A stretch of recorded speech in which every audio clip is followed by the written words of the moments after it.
امریکی صدر نے واضح کر دیا کہ وہ اسرائیل کی جانب سے ایران کی جوہری تنصیبات پر حملے کی حمایت نہیں کریں گے۔ اسرائیلی آرمی چیف نے دھمکی دی کہ اسرائیل مشرق وسطی میں کہیں بھی حملہ کر سکتا ہے۔ ایرانی آرمی چیف نے واضح کر دیا کہ جوابی حملے میں پوری شدت کے ساتھ میزائلوں کی بوچھاڑ کریں گے۔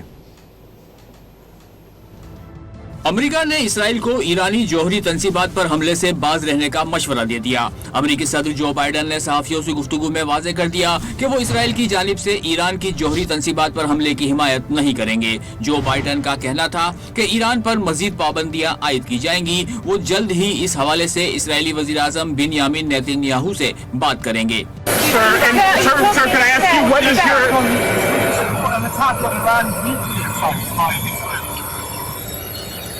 The answer is no. I think we'll be discussing with the Israelis what they're going to do, but then all seven of us agree that they have a right to respond. اسرائیلی army chief Herzi Halevi نے دھمکی دی کہ اسرائیل مشرق وسطی میں کہیں بھی حملہ کر سکتا ہے۔ اسرائیلی آرمی چیف نے اپنے ویڈیو پیغام میں تنبیہ کی کہ اسرائیل جانتا ہے کہ ایران کے اہم اہداف کہاں تلاش کرنا ہے اور ان پر درست اور فیصلہ کن حملہ کیسے کیا جائے۔ دوسری جانب ایران کے chief of staff major general Mohammad Bagheri نے خبردار کیا ہے کہ اگر اسرائیل نے حملہ کیا تو جواب میں اس کے تمام انفراسٹرکچر کو نشانہ بنائیں گے۔ جوابی حملے میں پوری شدت کے ساتھ میزائلوں کی بوچھاڑ کریں گے۔ راولپنڈی، اسلام آباد اور پشاور میں ڈینگی کے پھیلاؤ میں مسلسل اضافہ ہو رہا ہے۔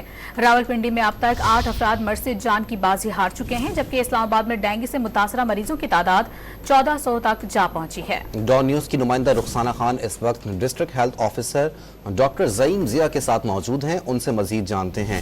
رخسانہ، ڈینگی وائرس کا پھیلاؤ روکنے کے لیے کیا اقدامات کیے جا رہے ہیں، یہ بتائیے۔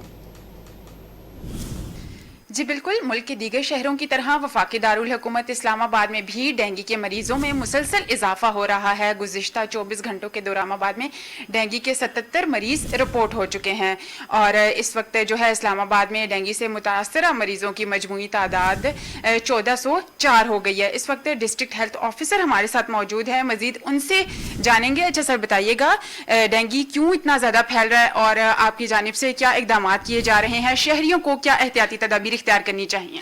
پہلی بات تو یہ ہے کہ ڈینگی جو ہے وہ ایک سیزنل اور یہ سچویشنل ہے۔ اس ٹائم پوری دنیا کے اندر ڈینگی کے کیسز پچھلے سال سے اب تک 5 گنا زیادہ کیسز آ چکے ہیں، تو یہ بات ہوگی کہ ڈینگی کے لوگ ڈائگنوز ہوں گے۔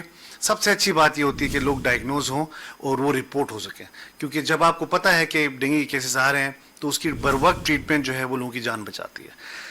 ہم لوگوں سے یہ اپیل کرتے ہیں کہ پینک قطعاً بھی نہ کریں، ٹھیک؟ ہماری تمام تر ٹیمیں وفاقی وزارت صحت کے احکامات کے مطابق تمام ایریاز کے اندر کام کر رہے ہیں۔ اربن ایریاز میں، رورل ایریاز کے اندر کیسز آ رہے ہیں، اس کو رسپونڈ کیے جا رہے ہیں۔ جو ڈینگی کا رول آف دا تھم یہ ہے کہ جلدی ڈائگنوز کر کے جلدی علاج کرنے سے اس کی جو سیویرٹی ہے وہ نہیں ہوتی اور اس کی وجہ سے ڈیتھس کم ہوتی ہیں۔ میں لوگوں سے اپیل کروں گا کہ پانی جمع نہ ہونے دیں، اے سی کے، فریج کے جو پانی کے برتن ہیں ان کو ڈھکن کر دیں، وہ ٹینکیوں کو بند کر کے رکھیں، اور فل سلیو کپڑے پہنیں، ماسکیٹو ریپیلنٹ لگائیں، اور بیجا باہر بیٹھنے کی ضرورت نہیں ہے۔ اور جہاں پر آپ لوگوں کو لگے کہ محلے میں کوئی اس طرح کی چیز بن رہی ہے، ہمیں رپورٹ کریں اور ہماری ٹیمیں آپ کے پاس پہنچ جائیں گی۔